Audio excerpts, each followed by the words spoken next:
Present আমাদের medical committee থেকে আমি এমন কোনো দিক নির্দেশনা পাইনি যেখানে তার চোখের সমস্যার কারণে তাকে দলভুক্ত করা যাবে না। I have no message about Shakib Al Hasan. বিশ্বে যেখানে তাকে স্বীকার করছে is one of the best allrounder.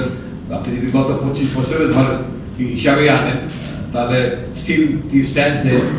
তো আমি সেই মতামতের সঙ্গে আছি। আমি আকাঙ্ক্ষা প্রকাশ করেছেন জাতীয় দলের টেস্ট ম্যাচে আবার খেলতে যান, সেই পরিপ্রেক্ষিতেই কিন্তু আমরা তাকে দলভুক্ত করেছি। আপনি দেখবেন যে 15 জন জায়গায় 16 জন দল ঘোষণা করেছি আমরা, এবং এই টিমে সাইফুদ্দিনের পরিবর্তে আমরা কোনো খেলোয়াড় সংযোজন করিনি। সো দ্যাট এখান থেকে আমরা তাসকিন আহমেদকে সেকেন্ড 4 দিনের যে খেলাটা থাকবে এই টিমে তার জন্য অ্যাভেলেবল করে দিব। সেখানে পাকিস্তানে তিনি এই টিমের হয়ে প্রথম 4 দিনের খেলা খেলবেন, এবং সেখানে তার যদি কোনো ধরনের ফিটনেস ঘাটতি না হয় তাহলে ইনশাআল্লাহ তিনি হয়তো অ্যাভেলেবল থাকবেন ফর সিলেকশন বাংলাদেশের সেকেন্ড টেস্ট ম্যাচের জন্য পাকিস্তানের।